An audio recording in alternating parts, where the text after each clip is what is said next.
My name's Emma, and I've got a twin sister, Sarah. You'd think being twins would make us close, but it couldn't be further from the truth. We might have popped out on the same day, but that's where our similarities end. From day one, it was clear I wasn't what my parents wanted. They'd planned on having just one kid, and I guess I was the unwelcome surprise package. Sarah was the spitting image of our mom, all blonde hair and blue eyes. Me? I took after Dad's side of the family, with dark hair and eyes that reminded everyone of my grandmother. The same grandmother my mom couldn't stand. Grandma's shoe store was my sanctuary. From the moment I stepped inside, the familiar scent of leather and polish wrapped around me like a comforting hug. The rhythmic tapping of heels on hardwood floors created a soothing melody that drowned out the chaos of my home life. This place felt more like home than our cramped apartment ever did. "There's my little entrepreneur," Grandma would call out, her voice warm and welcoming as I burst through the door after school. Her face, lined with years of laughter and wisdom, would light up with genuine joy. For once, I felt truly wanted, truly seen. I started helping out in the store when I was barely tall enough to see over the counter. Grandma would lift me up, perching me on a high stool so I could watch her work the old-fashioned cash register. As I grew, so did my responsibilities. By the time I hit my teens, I knew that store inside and out. It was different at home. "Emma, why can't you just wear what your sister's wearing?" Mom would huff, trying to squeeze me into another frilly pink nightmare. "It looks so cute on Sarah." I'd stare at my reflection, feeling like a clown in a rhinestone-covered sweatshirt with a seal plastered across the front. "I look stupid," I'd mutter. As we got older, the differences in how they treated us became even more obvious. Sarah was the princess who could do no wrong. Me? I was the workhorse. "Emma, you need to work hard and make something of yourself," Dad would lecture. "Then you can help take care of your sister and us." "But we're the same age," I'd protest. "Why doesn't Sarah have to work hard too?" Mom would give me that look, the one that said I was being a pain in the ass again. "Your sister has other talents. You need to focus on being responsible." Responsible. That was their code word for, do everything we tell you to do and don't complain about it. We lived in a tiny apartment. Dad worked as an insurance agent, and Mom was a shop assistant. Money was always tight, but somehow Sarah always got what she wanted. New clothes, the latest gadgets, you name it, she had it. The only thing that kept me going was the knowledge of the secret stash. Grandma, Dad's mom, had given my parents a big chunk of change when we were born. It was supposed to be for our college education. Both of us. "Remember, Emma," Grandma had told me once when I was staying at her place. "That money's for you and Sarah to go to college. Don't let anyone tell you different." I held on to that knowledge like a lifeline. It was the one thing that made me feel like I had a future, like I wasn't just the family workhorse. As our 16th birthday approached, a tiny spark of hope flickered in my chest. Maybe now that we were older, stepping into adulthood, Mom and Dad would start treating us more equally. Maybe they'd finally see me for who I was, not just as Sarah's less desirable shadow. Boy, was I in for a rude awakening. The morning of our birthday dawned bright and clear. Sarah was still asleep, probably dreaming of the party Mom had been planning for weeks. I, on the other hand, was up early, my stomach churning with a mix of anticipation and dread. Dad called me into the living room just as I finished my toast. His face was unreadable, and he was holding a small metal box. Mom stood beside him, her lips pressed into such a tight line they almost disappeared. "Emma," Dad said, his voice oddly formal, like he was addressing a stranger instead of his daughter. "It's time you learned about responsibility and saving money." He handed me the box. It was heavier than it looked, and cold to the touch. A safe deposit key, I realized with a sinking feeling. "If you want to go to college, you'll need to earn the money yourself," Mom chimed in, her tone clipped and matter of fact. "This is for you to keep your savings in." I felt like I'd been punched in the gut. All the air rushed out of my lungs, and for a moment, I couldn't speak. When I finally found my voice, it came out as a strangled whisper. But, what about the money Grandma gave you for our education? Where's that? The temperature in the room seemed to drop 10 degrees. Mom's eyes narrowed dangerously, and Dad suddenly became very interested in a spot on the wall behind my head. There is no money for your education, Emma, Mom said, her voice ice cold and sharp enough to cut. You'll have to earn it yourself if you want to study. But Grandma said, I started, my mind reeling. This couldn't be happening. Grandma had told me about that money, had made it clear it was for both Sarah and me. You are not to breathe a word of this to your grandmother, Mom snapped, cutting me off mid-sentence. Her eyes flashed with a warning that made my blood run cold. If you do, I'll make sure you never see her again.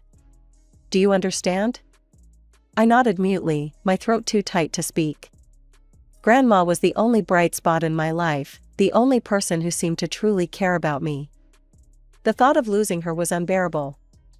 I clutched the useless safe deposit key so hard the metal edges dug into my palm, but I barely felt the pain. The apartment buzzed with excitement as Sarah's friends poured in, their chatter and laughter filling every corner. I stood in the kitchen, feeling like a ghost in my own home. Mom had made it clear, I wasn't to invite anyone. This was Sarah's night. Emma, come on, it's cake time, Dad called, his voice overly cheerful. I trudged to the living room, where Sarah sat beaming in front of a massive cake, 16 candles flickering. Everyone sang. Sarah closed her eyes, made a wish, and blew out the candles. The room erupted in cheers. I silently cut the cake, handing out slices to Sarah's friends, before taking one for myself. As I took a bite of the sickeningly sweet frosting, Mom and Dad exchanged a look. Sarah, honey, we have a surprise for you, Dad said, grinning. Come with us to the parking lot. 10 minutes later, Sarah burst back in, practically glowing with excitement. She was clutching a set of car keys, twirling them around her finger. Mom and Dad got me a car, she squealed. Can you believe it? I have the best parents ever. She pranced over to where I sat, dangling the keys in front of my face. So, sis, what did you get me for our birthday? I stared at her, my mind blank with shock. A car. They'd bought her a car, while I got, what? An empty safe deposit box and a lifetime of debt. Well? Sarah pressed, her smile turning smug. What's my gift? Something inside me snapped. My absence, I spat, standing up so quickly, my chair toppled over. That's my gift to you, enjoy it. I stormed off to our shared bedroom, ignoring the shocked silence behind me. With shaking hands, I pulled out my suitcase and started throwing clothes into it. Emma, what are you doing?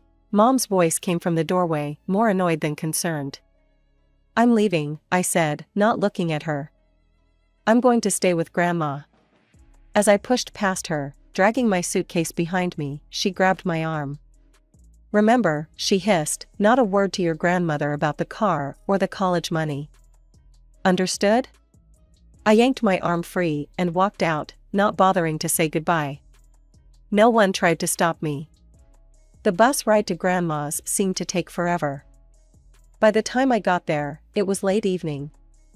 Grandma opened the door, her face a mix of surprise and concern. Emma, what are you doing here, sweetheart? I thought you were out celebrating with friends. Of course. Another lie from Mom. I just wanted to see you, I mumbled, suddenly exhausted. Can I stay here tonight? As I lay in bed that night, in the quiet comfort of Grandma's guest room, the events of the day washed over me. The safe deposit box, the car, the party, it all swirled in my mind like a toxic whirlpool. I wanted to tell Grandma everything, to let it all pour out. But Mom's threat echoed in my ears. I couldn't risk losing Grandma. She was all I had left. The next morning, I woke up with a plan forming in my mind. As Grandma bustled around the kitchen making breakfast, I took a deep breath and dove in. Grandma, I was wondering, could I maybe work at your store? Like, properly? I asked, trying to keep my voice casual. And maybe stay here for a while? It's just, things are so noisy at home with Sarah and all. Grandma turned to me, spatula in hand, her face softening. Oh, sweetheart, of course you can. I'd love to have you around more. Just like that, my life changed. I started working at the shoe store after school, learning more about the business side of things. Grandma was a patient teacher, showing me everything from inventory management to dealing with difficult customers. Every evening, we'd close up shop together and head home. Grandma would cook dinner, asking about my day, actually listening to my answers. For the first time in my life, I felt truly cared for, truly loved. Days turned into weeks, and weeks into months. I didn't go home, and honestly, I didn't want to. Mom and Dad never called, never checked in. It was like I'd disappeared from their lives, and they were fine with it. Grandma insisted on paying me a full salary, saying I'd earned it fair and square. I saved every penny I could, watching my bank account grow. But even with Grandma's generosity, college still felt like a distant dream. There was just never quite enough. Before I knew it, my 18th birthday rolled around. High school graduation followed soon after. I sat in the auditorium, watching as Sarah's name was called. Mom and Dad cheered loudly, beaming with pride. When my name was called, there was only Grandma's enthusiastic clapping from the back row. After the ceremony, I watched as my parents fawned over Sarah, taking pictures and handing her gifts. They didn't even glance my way. It stung, but I was almost used to it by now. You did good, kiddo, Grandma said, hugging me tight. I'm so proud of you. On the drive home, I took a deep breath and made my announcement.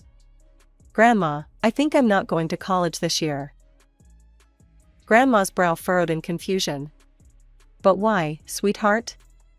I gave your parents money for both you and Sarah's tuition. There should be plenty for you to go. My heart raced as I scrambled for an explanation, Mom's threat echoing in my ears. I want to save up more money, I said, hoping my voice sounded steadier than I felt. I want to be able to rent an apartment near campus, you know? Pay for my own accommodation. I just want to be more independent. Grandma studied me for a moment, and I held my breath, praying she wouldn't see through my lie. Finally, she nodded. That's very mature of you, Emma. If that's what you want, I'll support you. So that's what I did. While Sarah packed up for college, showered with new clothes and dorm supplies, I threw myself into work. Every day at the store taught me something new, not just about shoes, but about life, business, and myself. Living with Grandma and working at the shoe store became my new normal. Every morning, I'd wake up early, help Grandma with breakfast, and then head to the store. The smell of leather and polish that once represented my escape now felt like home. I threw myself into work with a determination that surprised even me. During the day, I'd help customers find the perfect pair of shoes, my smile never faltering even when dealing with the most demanding clients. In the evenings, after we'd closed up shop, I'd mop the floors, reorganize displays, and make sure everything was spotless for the next day. You've got a real knack for this, Emma, Grandma would say, watching me expertly handle a difficult return or upsell a customer on shoe care products. As the months went by, Grandma started teaching me more about the business side of things. I learned how to manage inventory, balance the books, and handle paperwork. It wasn't always easy, but I soaked up every bit of knowledge I could. You know, you could run this place someday, Grandma told me one evening as we went over the monthly accounts. You've got entrepreneurial spirit in your bones. Her words filled me with a pride I'd never felt before. For once in my life, someone saw potential in me. But even as I immersed myself in the world of retail, my dream of college never faded. Every paycheck I received, I'd squirrel away most of it, allowing myself only the bare minimum for necessities. It wasn't easy. I'd see girls my age walking by the store, shopping bags in hand, laughing with their friends. I'd watch as they tried on beautiful shoes that I could easily afford with my employee discount, but chose not to buy. Every time I said no to a night out or a new outfit, I reminded myself of my goal. The year flew by in a blur of shoeboxes, receipts, and saved paychecks. Before I knew it, I was looking at my bank account, hardly believing the number I saw there. I'd done it. I'd saved enough for college. With shaking hands, I picked up my phone and dialed the number I hadn't called in a year. "Hello?" Mom's voice answered, sounding surprised. "Hi, Mom," I said, trying to keep my voice steady. "I wanted to let you know that I've saved up enough for college. I'm going to apply for next semester." There was a long pause on the other end. "Then, why don't you come over? We should talk about this in person." I agreed, a mix of emotions swirling in my stomach. As I hung up, I caught my reflection in the store window. The girl looking back at me wasn't the same one who'd run away a year ago.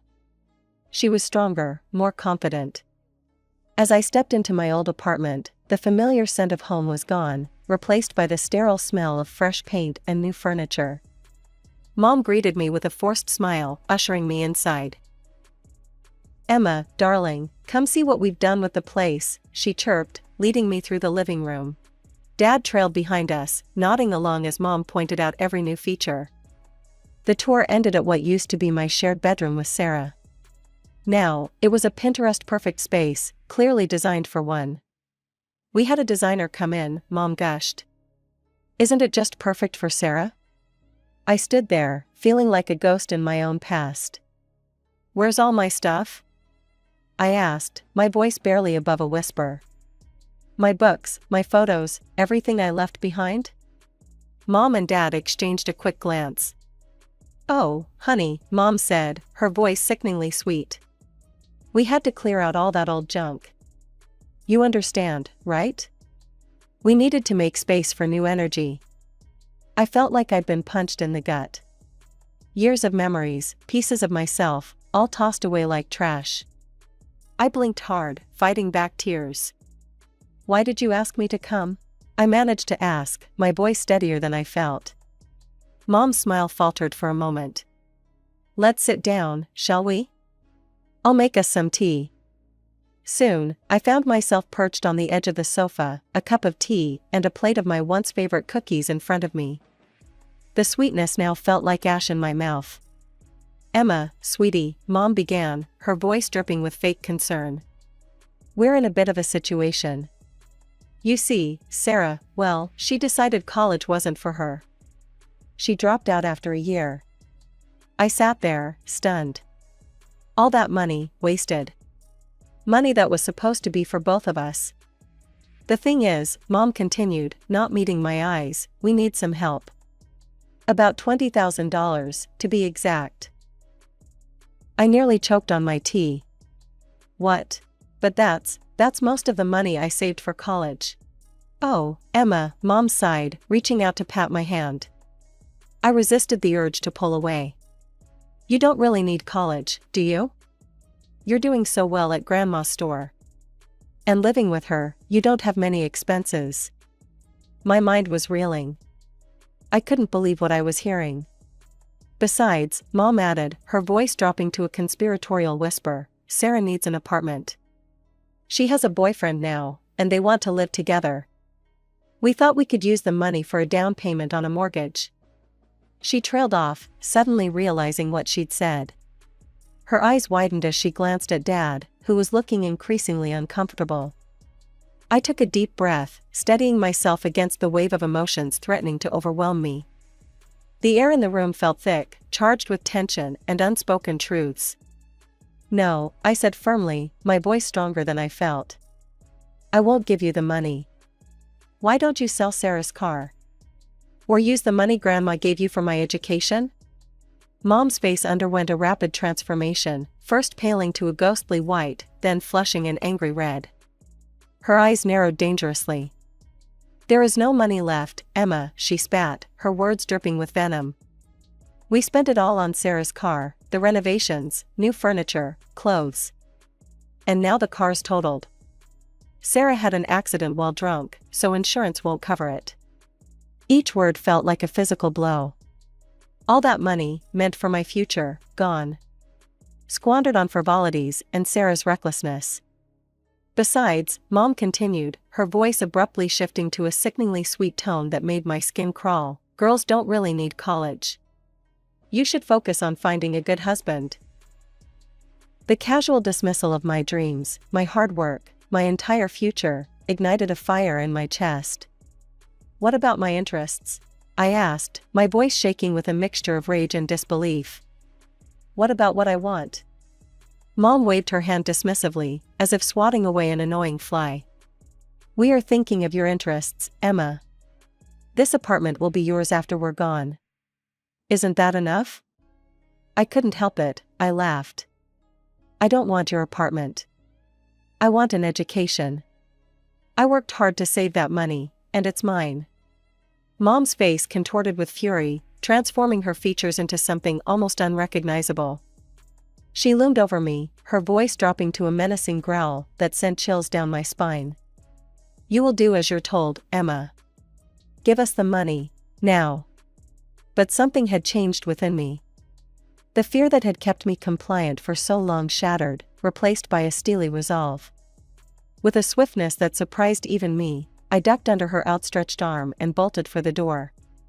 Their voices followed me down the stairs, a cacophony of threats, curses, and insults that echoed in the stairwell. But with each step I took, they seemed to lose their power over me. As I walked home, the cool evening air clearing my head, my mind raced. Suddenly, a thought hit me like a bolt of lightning, stopping me in my tracks.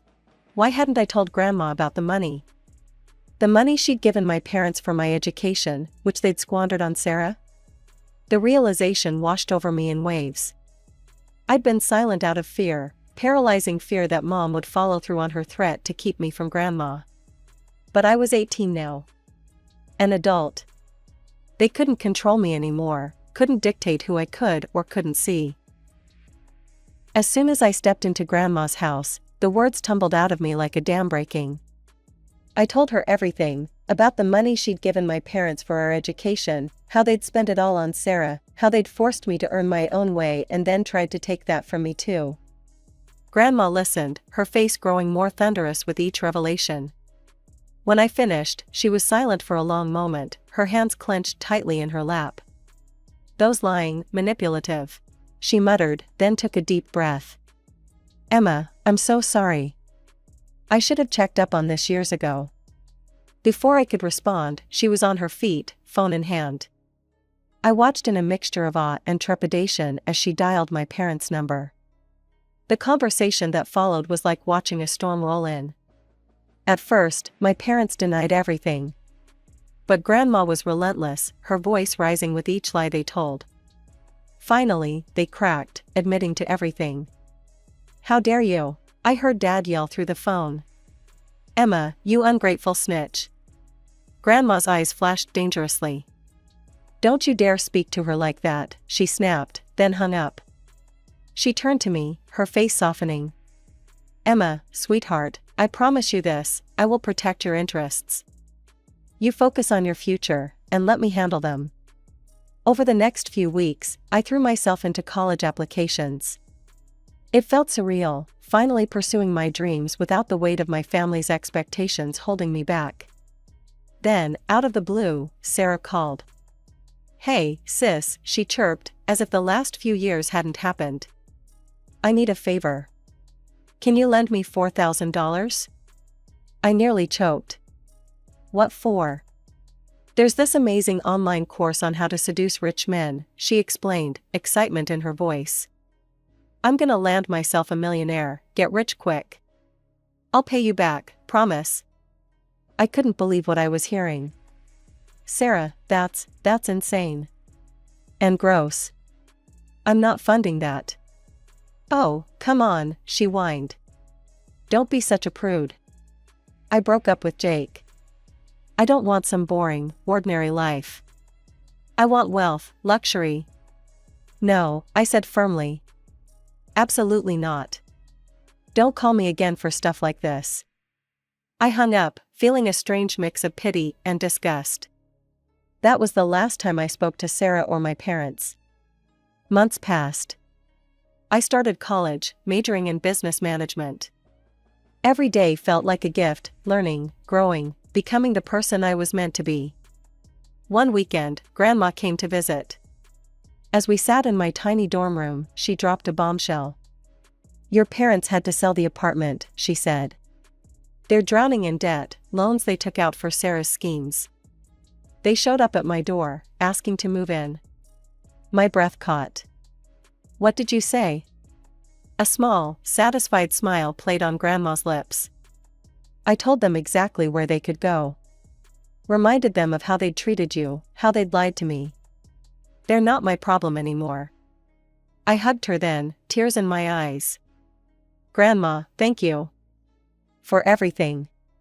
For believing in me, for standing up for me. I don't know where I'd be without you." As we sat there, I felt a sense of peace wash over me. The road hadn't been easy, and I knew there would be challenges ahead. But for the first time in my life, I was free. Free from manipulation, free from unfair expectations, free to be myself.